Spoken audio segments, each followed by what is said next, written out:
Well, good afternoon, ladies and gentlemen, and welcome to another Bald Explorer Live on the Bald Explorer. I'm just checking. I am actually on the Bald Explorer channel. I think I must be. Yeah, that's good. We are reading the ever-popular H.V. Morton, I Saw Two Englands. And we're halfway through chapter 6, and I will continue. Just checking everything's running. I'm wearing a jumper because it's a little bit cooler in here, although it is actually heating up now. I know it's been lovely outside, and I have been out filming this morning. Oh, and for those people who are interested, my lens that I lost, that you may be aware of, I lost a lens, and a few of you have helped contribute to the replacement one that has now arrived. So I'm thrilled about that because I'm hoping to go out and do some filming tomorrow, of course, and it would be lovely to have it. Anyway, good afternoon, everybody. Nice to see you. Thank you for coming on. We will continue where we left off, which I think we got through the business about... Oh, yes, we'd done Come Nor Church and all of that, and then we were leaving that. So hello to Adrian, to Ed Loud, to Mark Donny McLeod, to Mike Stevens, to the lovely Julia, and Michael Angel. Hello to you, and anybody else who cares to come along and join me. 8 miles or so to the north of Oxford, reposing in June sunshine, was Woodstock. Here is a town that in some almost miraculous way has escaped the vulgarities of our age and lives in calm and dignity, a standing memorial to the virtue of patronage, for it has grown up in the shadow of kings and dukes. Stone houses gaze at each other across wide streets. Some are Tudor, some Queen Anne, others are Georgian or Victorian, and all the styles harmonise and show their relationship one to another, so that they remind you of a family of several generations gathered in the same room. There are a good afternoon to everybody else who's just popped in, by the way. There are corners of Woodstock in which it's easy to imagine Elizabethan horsemen dismounting in the old stables. There are others in which you might hope to see a 6-horse coach of the Stuart period lumbering down the street, while no imagination at all is required to see the mail coach emerge from the archway of the Bear, a guard lifting his horn to salute the miles ahead. Woodstock, of course, is a name famous in history, for in the neighbouring park once stood the Manor of Woodstock, one of the most ancient royal residences in the country. It was the traditional scene of Rosamond Bower, and almost all the sovereigns of England visited the place until the time of Queen Anne, when the old palace was pulled down. Oh. Before Elizabeth was queen, she was imprisoned at Woodstock, suspected of plotting against her sister, Queen Mary, and she visited the town on happier occasions after she had ascended the throne.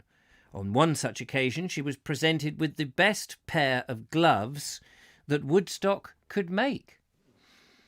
The most noted industry in the town in the old days was delicate steel work made from the nails of old horseshoes. They were melted down, and the metal apparently treated in some way before it was wrought into a variety of objects. A chain of Woodstock steel weighing about 2 ounces was once sold in France for £170. It was the rise of the cheap metal industries of Birmingham and Sheffield that killed Woodstock steelwork, of which not a trace now remains. I was interested to see, as I walked round the town, that the old craft of glove making is still carried on. Several shops advise the visitor to buy his gloves there, but who could fail to buy a pair of Woodstock gloves? I was told in one of the shops that the industry is still a handicraft. doeskin, buckskin, pigskin, chamois, and suede I think I meant to read, are cut and sewn in the town, and all the best gloves are made entirely by hand. And it is still the custom, as it was in Tudor and Stuart times, for cottage women to take the cut-out gloves and to return them sewn and finished. I bet none of that happens these days. The great sight in 80 years since, the great sight of Woodstock is the Palace of Blenheim, which belongs to the Duke of Marlborough. The park is always open to the public, unless there's coronavirus happening, and the entrance to it is in the town. It passes beneath a vast triumphal archway into the deer park of nearly 3,000 acres, where miles of grassland are varied by giant oaks and cedars. After walking for some time down the long avenue, I saw Blenheim Palace ahead, and although I knew roughly what to expect, the sight shook me. That enormous mass of Renaissance stone, planted with a terrific air of emphasis and conviction in an English park, and looking from a distance like a town that has lost its way, is one of England's most splendid fantasies. The scale on which Blenheim is built exceeds anything I had ever seen. Even the photographs give no real true idea of it, and as I grew nearer I gazed in still greater astonishment, thinking that no better proof exists in the world of the things an architect can do, given a great patron a moment of national emotion and a free hand. I remember a sentence, one that implies a profound and pessimistic knowledge of architects and their ways, in Mr. Winston Churchill's great book, Marlborough, His Life and Times. According to a deep law of nature, says Mr. Churchill, never in the history of human... Let's get into my Winston Churchill, how he speaks. According to a deep law of nature, says Mr. Churchill, the architect estimate of £100,000 fell far shorter than the realised expenses. Never in the history of human conflict has so many stones been built upon so many bits of ground. We shall never surrender. Thank you. Sorry, it lapsed into a little bit of nonsense there. I wondered how many of the people who were walking in the park and gazing as I was with dazed surprise through the railings knew the remarkable story of this gigantic structure. I approached one man and asked him if he could tell me the history of Blenheim Palace. Never before in the history of human... No, it wasn't Winston Churchill. He wasn't talking to him. I'm sorry, he said briskly. I'm a stranger about here. I approached another man. Oh, I can tell you that it belongs to the Duke of Marlborough, he replied. But you'll find a lot of writing on the gate over there. A third, full of good intentions, was more than slightly muddled. He ventured the suggestion that the palace might have been given to the Duke of Marlborough for his services fighting Napoleon. So it would appear that the story of Blenheim Palace is not known to everybody. So here it is. He asked three people don't know, and he's assumed now that nobody knows. Just sounds like the mainstream media, basically. Few people will dispute that Marlborough was the greatest military leader in English history. He took the field at the head of the Allied armies to oppose the determination of Louis XIV to dominate the world. He humbled the power of France in 4 great battles. The first was at Blenheim in Bavaria in 1704. When the news of this victory reached England, the country, wild with joy, decided to reward her captain in general with some great memorial. It was the wish of Queen Anne that the offering should take the form of the old royal manor of Woodstock, in whose woods it was further decided by the Queen and Parliament to build, at their joint cost, a grand house to be called the Palace of Blenheim. The architect chosen to design this house was John Vanbrugh, a man intoxicated by stone. I can't get enough. Give me more stone. And he was generally stoned by the end of the day. We'll come and have a look at your comments in a moment or two. Yes, he was intoxicated by stone. He was not only a great architect, but also a great dramatist. Some people would rather see one of his plays than one of his palaces. Sarah, Duchess of Marlborough, was one of the most decisive and managing women of her time, and upon her fell the responsibility of watching this gigantic palace rise from the ground. Come on, work harder. I'm watching you. For her husband was usually abroad winning battles. Sarah did not really like the idea of Blenheim. She would rather have had something to live in, but she knew that her husband's heart was set on the scheme. She knew that he thought of it not as a house, but as an enduring monument that would last if Vanbrugh built it for a very long time. So she loyally superintended the building of Blenheim Palace, opposing the architect whenever possible and watching with alarm the operation of the deep law of nature noted by Mr. Churchill, which steadily drove the cost of Blenheim from £100,000 to £300,000. The palace took 17 years to build, and the man for whom it was built never saw it completed. The 17 years were years of quarrels between Sarah and the architect, and between the architect and the workman, whose pay was often in arrears and not forthcoming at all. Reminds me of the Irish builder in Fawlty Towers. Ah, well, Mr. Fawlty. Didn't he have one arm or something in Fawlty Towers? Ah, well, Mr. Fawlty, we'll knock the wall down there for you. Yes, we will. We will indeed. We will be knocking that wall down. Do you remember that episode? That was very, very funny. Anyway, enough of that gay banter. 17 years is a long time for a national gratitude to endure if the bills are to be met all the time, and it is not surprising, therefore, that Parliament refused to pay up.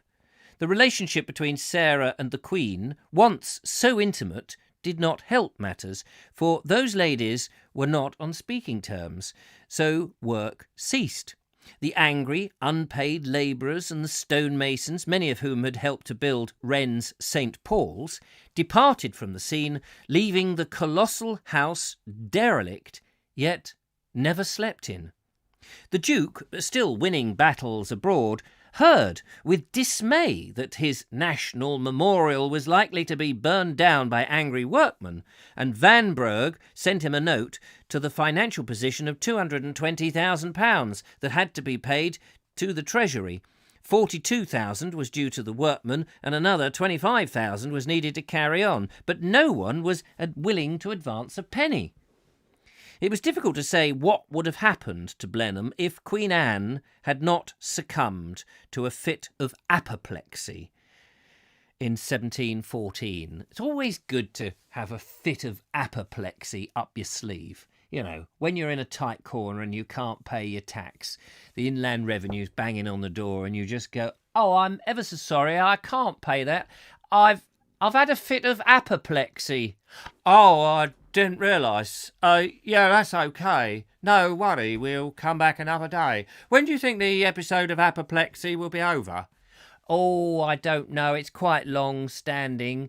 Probably for the rest of my life, to be honest." "Oh, dear. Well, have you got a son and heir?" "Oh, yes. He'll pay for it when he is over the age of 18, or possibly 21, or 52, or 104. Take your pick." "Thank you. I'll come back then."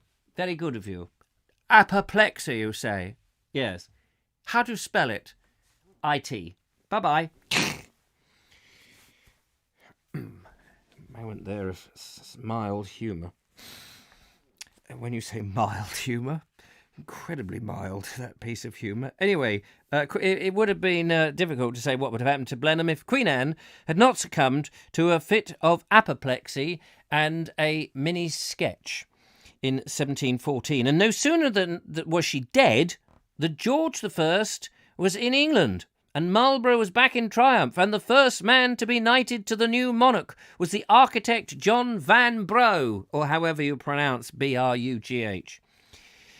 Work started again, and this time at the Duke's cost, and Van Berg, I'm going to call him Berg, but there's an R in it, Brugh, once again flung himself with irrepressible vigour into the erection of his life's most monumental work. For 8 years the work continued. Immense new sums were spent, and still the palace was not complete. Then the Duke of Marlborough died. I'd just like to have a look at the... Oh, God, please, just open the curtains for one... It's just over there. I'd really like to have a quick look.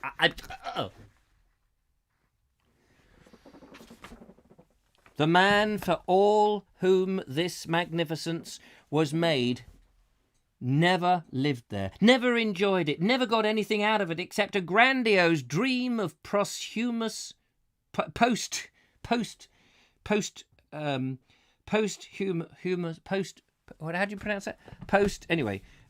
death fame. Posthumous. I do know these words. Sometimes I just see them and go, I don't know what that means. Anyway, whatever he thought of his great troublesome palace, he thought also of you and me. Oh, of me too. And the man in the park who thought he had beaten Napoleon. And it was for our sakes that he built Blenheim, and it was for us, he liked to think, the children of the unborn age, who would some day stand in front of the monument and say, "Is it National Trust or English Heritage? Is it? And where's the car park? Can you tell me of the loos? And do they do fresh buns here?" No, none of that. He would say, "This is the house of the great Duke of Marlborough, the house almost as great as he was." Almost, but not quite. Among such are the extraordinary weaknesses of genius. The end of the story is that the Duchess Sarah, having been left a fortune by her husband, as Van Brugh said, to ruin Blenheim in her own... Yeah, here's the money, you can ruin Blenheim in your own way. Got rid of him and employed another architect. Although she never liked the idea of Blenheim, so great was her devotion to Marlborough that she carried out the scheme to its bitter end, and as he would have wished her to do so. She was a forbidding woman in all but her love for Marlborough, and he returned her affection to the full. Here, love, here's a kiss. Got to go do another battle, no. There were two middle-aged people who were still deeply and truly in love. He once wrote to her from one of his battlefields, "I do from my heart assure you that I should be much better pleased to live with you in a strange cottage than in all the palaces this world has without you." And after his death, though she was 62 years of age, two great and wealthy noblemen asked her to marry them. And she was kind. To one she was kind, to the other she made this reply: "If I were young and handsome as I was, instead of old and faded as I am, and you could lay the empire of the world at my feet, you should never share the heart and hand that once belonged to the Duke of Marlborough." For his sake she carried on with the orgy of building. She put up the great Corinthian archway beneath which we enter the park. She also erected the pillar, still standing, with his statue on the summit, upon the plinth a description of his 10 campaigns. Brexit not one of them. Pause there for a moment to say hello to everybody who joined me in that little foire. I don't know what that is. Philip Hammond. Hello to Philip and Mary, says Philip. Hello, Linda Kane and Mark Donny McLeod. I have a list of bands on the festival at Woodstock. Oh, at Blenheim, the home of the Spencers. No, Betty. Winston and his his heart. Is Winston or his heart buried there? I think his cat, isn't it? It might not be. It might be his hamster. The Woodstock in Oxfordshire, says Linda Kane. The Woodstock is in New York. I don't know about the Woodstock in New York. Busy Bee. Blenheim Palace is the one for me. It's wonderful. Took my breath away when I went to see it. Had to stop myself crying. It was so beautiful. Ah, isn't that lovely? Oxon. Oh, thanks for clarifying, says Mike Stevens. Is there another Woodstock then? By Narrowboat, Trev's Adventures by Narrowboat says, hi, Rich and Julia, and anybody else. Hello to you. Nice to see you. Nice to see you. Good game. All right, my love. Behind every strong man is a strong woman. The added voices are good, says James Gilbert. I'm sorry, I do ruin the text with my voices. Don't let Sybil... don't tell Sybil you've got... O'Reilly, that was his name. Now listen here, O'Reilly. Now look here, Mr... Hang on, I got the Irish. A tyrant. No, it's all right. Now don't take that tone with me, Mr. Faulty. I'll have this wall down in no time. Yes, you will. Thank you so much, Manuel. Okay. Oh, they were the days. All good fun. Apoplexy can be extreme anger, so rant. Oh, right, yes, apoplexy. I get into apoplexy on the Vogue show most nights. The Duke of Marmalade sounds better. There we are, the Duke of Marmalade. Oh, the Duke of Marmalade, all the way from Seville. You can see where Churchill got his caustic wit. Yes, absolutely. How exciting. Anyway, quick glug of this. Oh.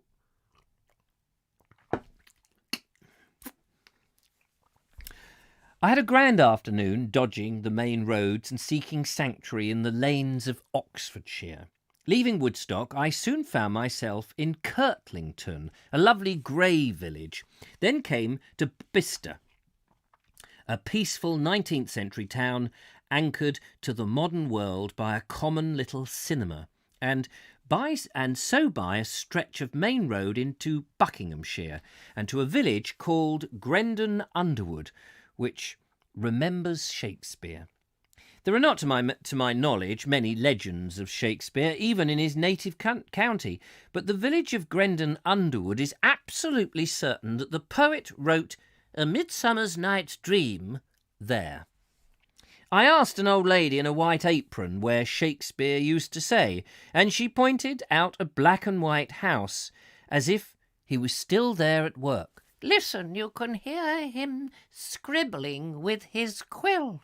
To be, or not to exist. No, don't like that. To be, or to still remain. No, I don't like that.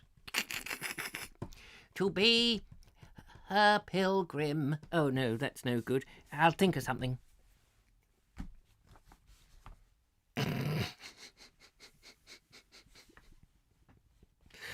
Anyway, it's empty now, she said, but if you want to see it, go up the road to the council houses and ask for Mr. Hine, the gardener. Mr. Hine was mending an upturned bicycle and was not pleased to see me. He was a big Viking of a man and plain-spoken. 6 o'clock's a funny time to come looking at houses. You, Mr. Smith, he said. When I said I was not Mr. Smith, he brightened, and I could see that he sometimes smiled. He left the bicycle and, taking some keys, conducted me to the black and white house which used to be the Ship Inn. There was a to let board outside. Many years ago he told me it had been turned into a farm called Shakespeare's Farm, and then into a private house, but no one living could remember whether it had been an inn. Upon the top floor is a small timbered room with an oblong window called Shakespeare's Room. Because, said Mr. Hind, he used to sleep there. When I asked if he wrote a play there, Mr. Hind was emphatic. He never wrote a play there, he said, in the voice that he reserves for the unknown Mr. Smith. He wrote in the church porch, as everybody in Grendon Underwood will tell you, and it was while he was writing in the church porch that 2 constables came and arrested him. Yeah, put that in your pipe and smoke it, mate. Why did they do that? I asked. Because they thought he was up to something else, replied Mr. Hind shortly. This is a strange and provoking story, and I wonder why and when this remote little village began to associate itself with Shakespeare, even if he did not perform the incredible feat of writing A Midsummer Night's Dream in the church porch. There must surely have been some connection between Shakespeare and Grendon Underwood to explain the start of this legend. It's interesting, too, that one of the few Shakespeare stories is localised only 12 miles away at Oxford, so that Shakespeare has a firm hold on the district. The Oxford story is that when Shakespeare travelled between London and Stratford-upon-Avon, he always stayed in Oxford at an inn kept by a sedate and melancholy individual named John de Avenant, who was married to a witty and charming wife. Their son, who was christened William, became Sir William de Avenant, poet and dramatist, and was whispered by his contemporaries to be the natural son of Shakespeare. A story, by the way, which is said to not have displeased Sir William in the least. I'm not at all surprised. Your son is the son of Shakespeare. Oh, yes, I'm slightly displeased about that. Of course he'd be displeased, wouldn't he? Like, what are you implying? I'm implying that your wife and Shakespeare, you know... What, wrote plays together? No, not exactly. Danced a dally of dilliance? Maybe you could put it in that way. I just did. Yes, you did, that's true. Maybe that's what they did then. Under a quilt. Under a quilt? What sort of quilt? A goose-down quilt, actually.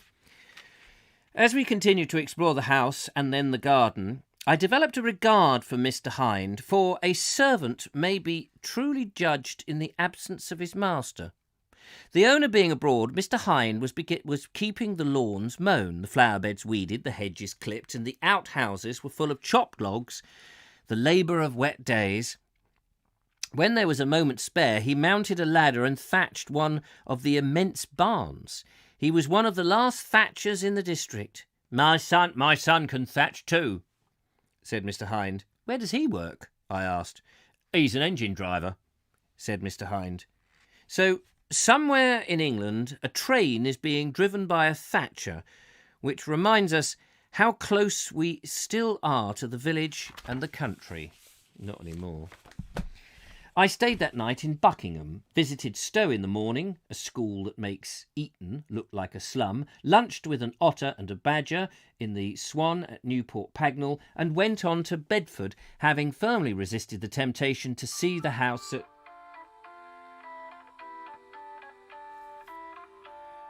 A moment, please. Hello? Hello, I just realised you're not in the middle of a live show, are you?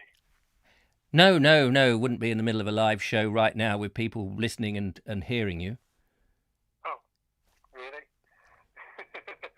It's Mr. Suggett on the phone ringing during the live show. How extraordinary. How are you, Mr. Suggett? Yeah, very well, thank you. Very well. I didn't realise the phone, so I apologise for that. No, that's all right. And I could have put my phone on silent, but I generally don't mind. People are watching and listening and thinking, oh, it's Mr. Suggett. How is the garden, Mr. Suggett, and the allotment? It's well, weeds are growing, but it's getting planted. It's coming along quite nicely. Oh, right. Hang on, bear with me 1 second, Mr. Caller, because they can't hear you terribly well. And what I can do, of course, is just, if I can find the... Where's the bloody hole? Oh, there's the hole. Sorry about that. I wonder if you're there. Are you there? I'm here. Can you still hear me? I can still hear you, yes. Oh, can well, you still hear me? Yeah, there we are. Look at that. Live on the show, ladies and gentlemen. It's remarkable. How stupid that. It's all good fun, isn't it? Anyway, yeah, so how can I help you? Well, I was just ringing for a general chit-chat. I didn't quite realise... Like I said, I didn't quite realise the time, so... No, that's right. Shall I ring you after the show? Yeah, that'd be lovely. And we can have a nice little chit-chat then.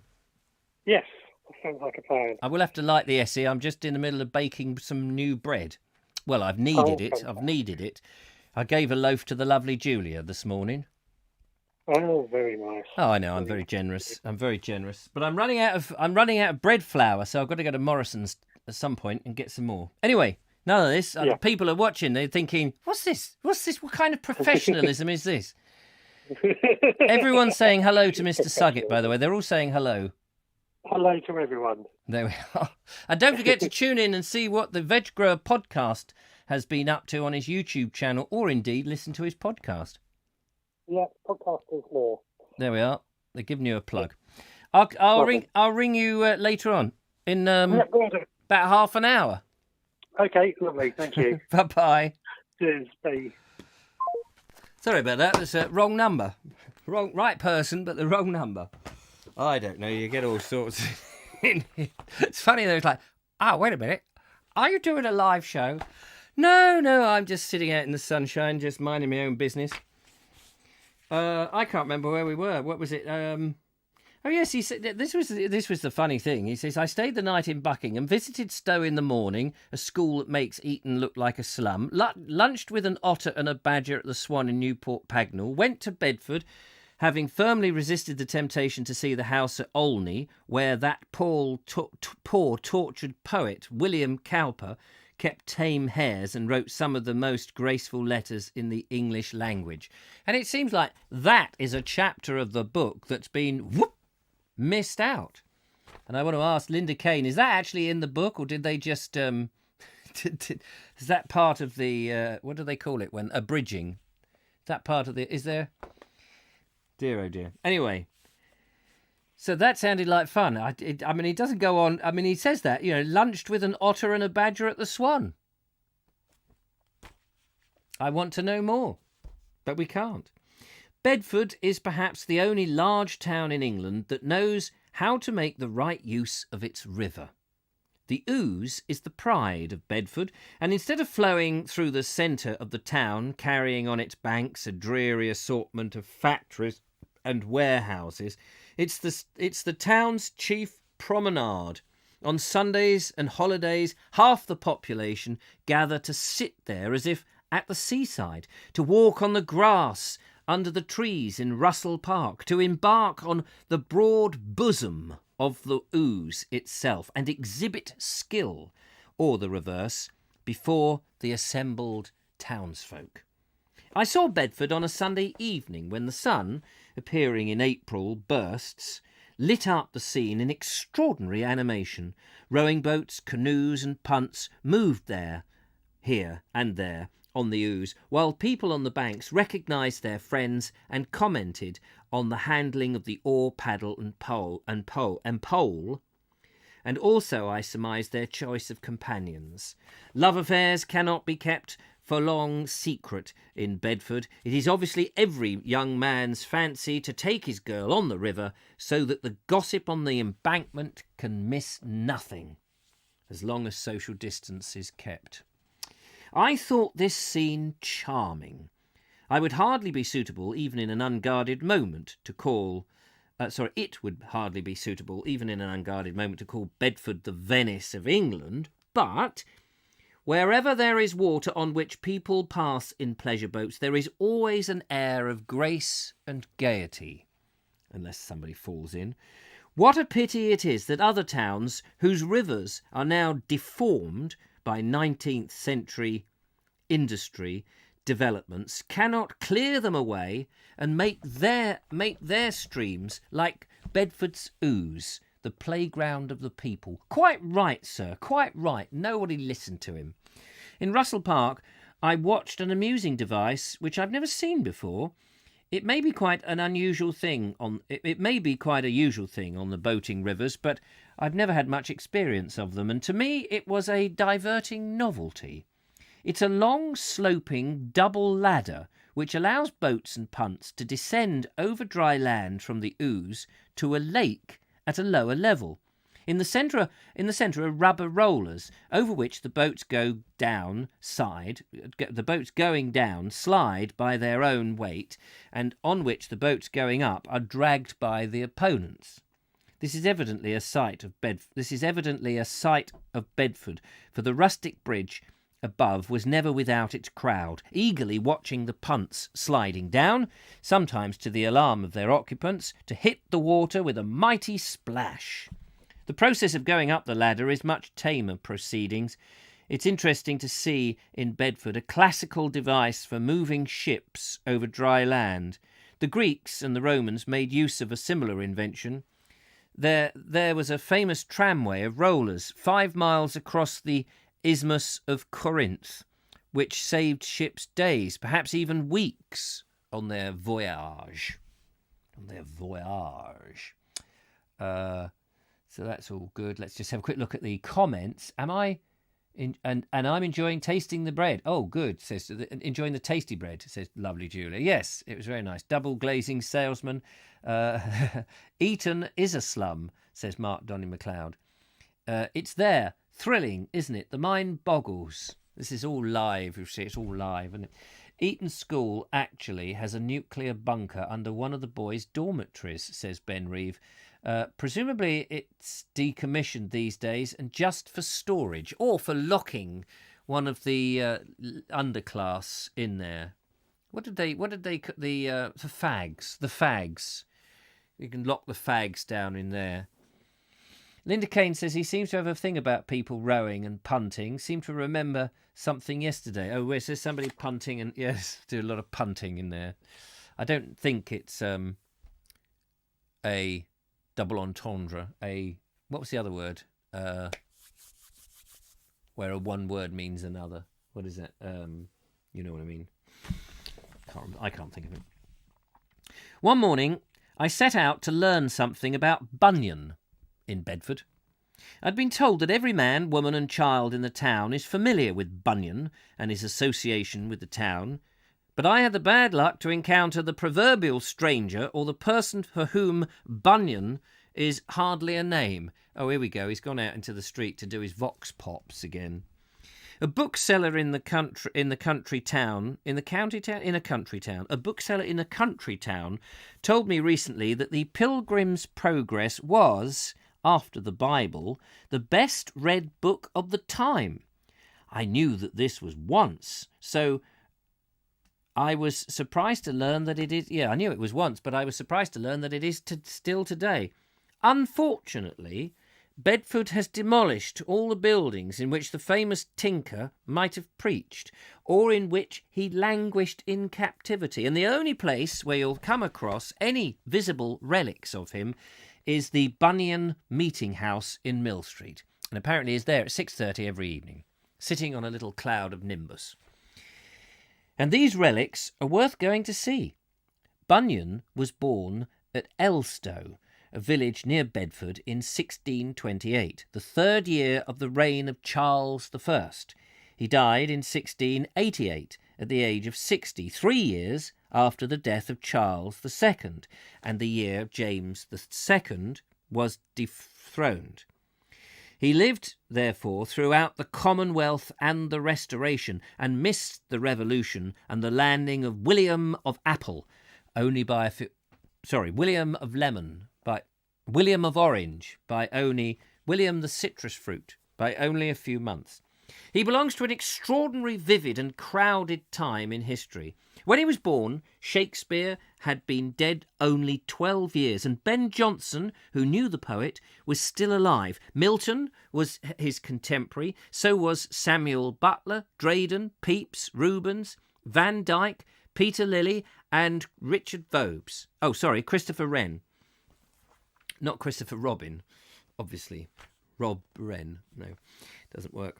Among the great events that occurred during Bunyan's lifetime was the execution of Charles I, Cromwell's Republic, the return of Charles II, the plague, the Great Fire of London, the death of Charles and the succession of James II, and then the flight of James and the coming of the Dutch William and his elm disease.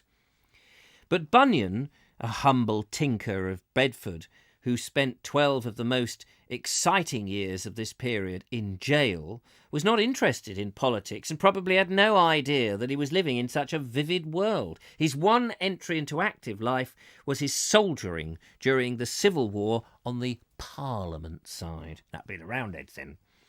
A man whose thoughts were entirely with God would have only the slight interest in mundane affairs. But even if the actual events of the time have no place in his writings, his work is soaked in contemporary atmosphere. Bunyan is a museum of the Puritan mentality in the Stuart period. Like the Oxford groupists and other self-conscious sects, he loved to exaggerate his past errors. He delighted to magnify and boast about his sins, which seemed on investigation to boil down to dancing on the village green, playing tip-cat, bell-ringing and swearing. Even as a child, he wrote, luxuriating in imaginary sin, I have few equals in cursing, swearing, lying and blaspheming the holy name of God. And he said as he grew up, these habits grew also, so that a woman who was a loose and ungodly wretch protested that it made her tremble to hear me, as the ungodliest fellow for swearing she'd ever heard in all her life, and that it was enough to spoil all the youth in the whole town. I went to Elstow to see the place where he committed this monstrous sin of tip-cat, and it was just as I imagined it would be, having scarcely changed since his time. I saw the Moot Hall on the village green, where he danced so sinfully, and I went to the grey church whose bells are in a detached belfry. The verger pointed to many deeply cut grooves in the stone of the church. The verger's not going to like it. The verger won't like it. He won't like it, Mr. Mannering. He won't like it. As soon as you say the word verger, you just think of Dad's Army, don't you? You can't help it. Anyway, we did all those jokes the other day. Yeah. Those were made by Bunyan's bell rope, he said. He's got the idea... This is the verger of the... What's the name? He got the idea that it was sinful to ring the bells because he enjoyed doing it, and he thought that perhaps as punishment the bells would come tumbling down on him. So he used to stand outside the belfry, where you're standing now, and pull the rope from the outside.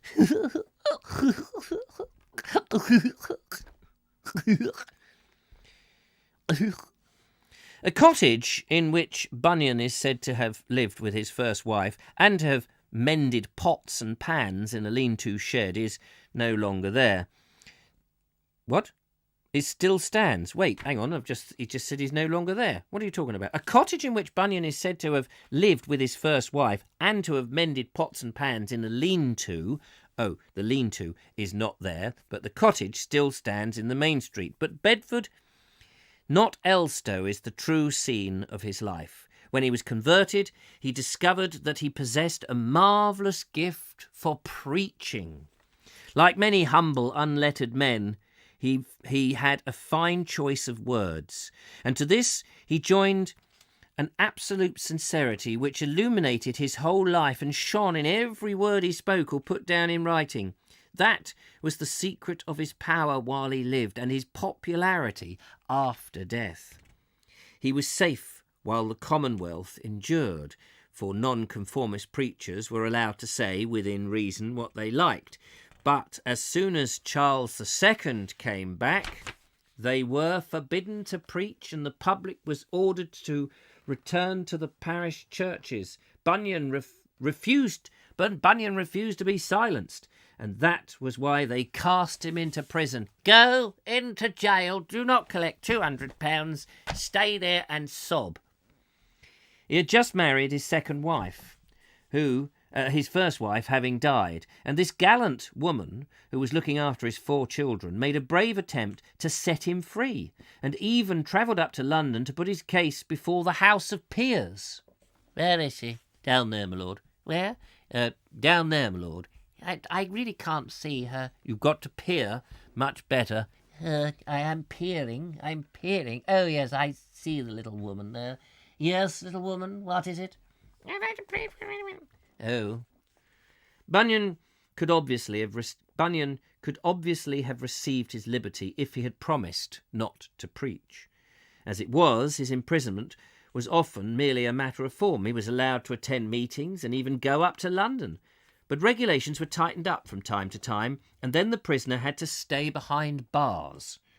During the 12 years, with the exception of a brief release in 1666, presumably because of the Great Fire of London, Bunyan wrote innumerable books and pamphlets.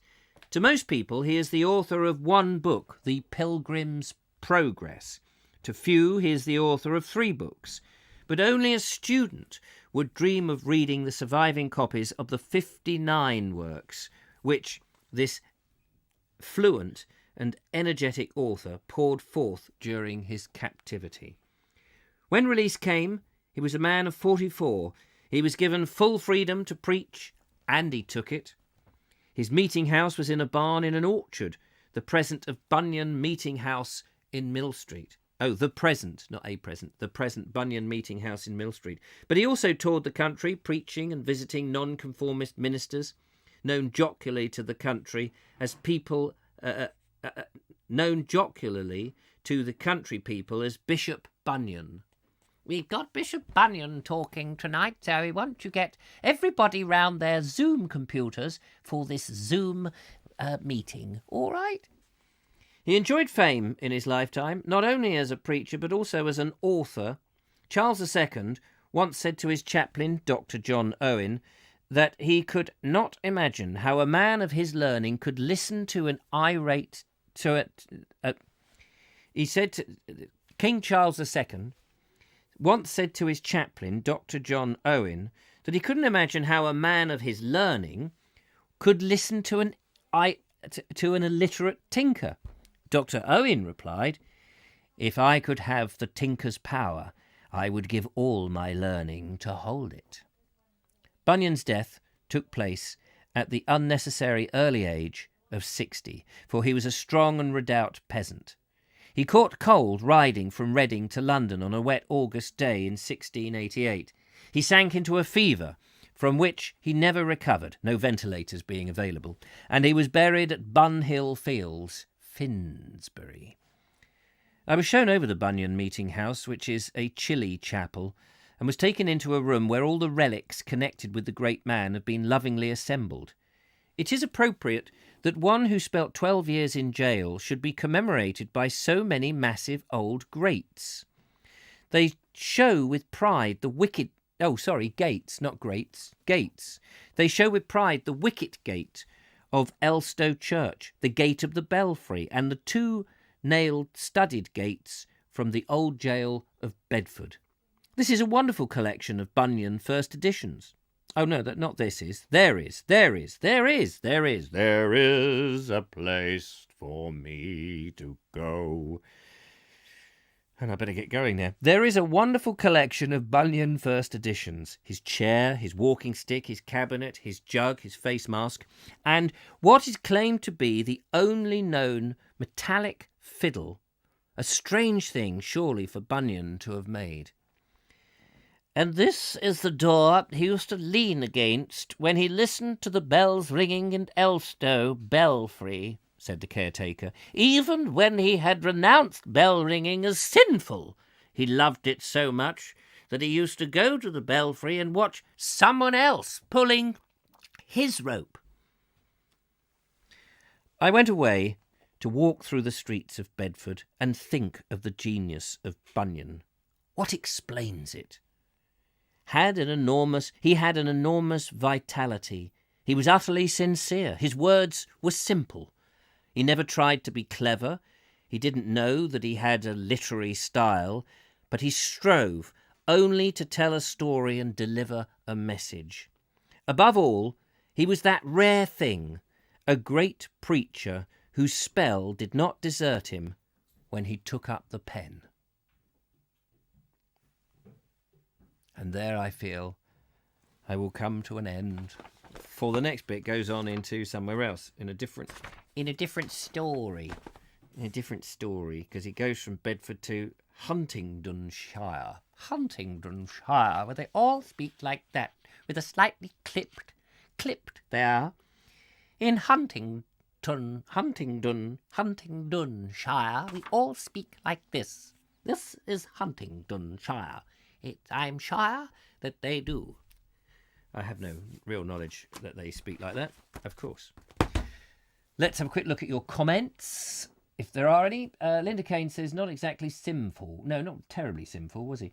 Mike Stevens says, it's lovely to put a personality to these literary figures and with a lovely sense of humour too. I don't know, I think I should slightly mock it a little bit.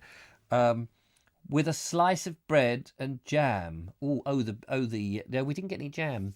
Should have got you something. Have to make some homemade jam next. Are you watching me, Linda? Says Julia. I've got spies. I have my spies everywhere. Little Joseph reports straight back to me. You're making me hungry. Oh, yes. I hope the jam is Hartley's jam. Bum, like it. Linda Kane said, well, it would be if somebody baked me a loaf, Julia. Ah, Linda Kane. Linda Kane. If I bake you a loaf, Linda Kane, because you've been very, very, very kind to me recently. You've not reported me to the police or anything like that. And so if I bake you a loaf, would you get some jam and eat it? I will do that. I need to get some more bread flour. That's the thing. And I will bake you a loaf. I would loaf to do it. Yes, Duke of Marmalade and bread and jam in the afternoon, says Mike Stevens. Absolutely. I know, Linda, not good at that humour game. What? You can put your feet up now and rest your bunions. Oh, yes, poor old bunions, onions, and varicose veins. Well, there we are. John Bunyan, says Mike Stevens, I presume. Ah, yes, he didn't actually say what his first name was. He just said Bunyan, didn't he? Could have been any old Bunyan. Has he got a bunion in the oven? That wasn't a hint, Richard. Don't be daft. Well, I don't mind. You'd have to come and collect it, mind you. Well, you wouldn't have to. I don't know why I said that, because we're out of lockdown, aren't we? I can even drop it off and do a walk round Angmering or something. Not that I know anything about Angmering, but I can bake you a loaf, no problem. But it would be a joy. Might be full of poison, but it would be a bit of fun. Anyway, I have got... Oh, talking of that, I've got my loaf of bread, hopefully now has risen from the grave. And I can mash it down again, bung it in the tin, get the SE lit, get it up to temperature and shove it in. I've got a loaf of bread then for my tea. Oh, I know how to live. Anyway, there we go. Thank you so much for coming along. It's lovely to see you. You are great at dry humour, Julia. I have heard it when you have been out and about with Richard. Oh, Julia is great with the dry wit. Absolutely. She's great. Anyway, I better go and ring up Mr. Suggett now and find out, have our general chit-chat, see how he is. And I will catch up with you tomorrow at the same time. Look forward to that. And there is a Vogue show tonight, if you so wish. Can you cast your bread upon your followers? Yes, that's it. Shall I bring jam? What flavour? Well, I'm going to bring you the whole loaf, don't you know? I mean, they're not huge loaves. Great for one person and hopefully be all right. But I definitely need to get some more bread. So it won't be for a couple of days. But I found a bit of here. Bake bread for Linda Kane. Don't go insane. Bake some bread for Linda Kane. That's it. I've left myself a message. Great. Anyway, nice to see you. See you nice. Off to water the allotment, says Turbo Stream. Ta-ta. Nice to see you. Have a good time. And I will catch up with you on the next one, wherever and whenever that is. Toodle pips. Toodle pips. Bye.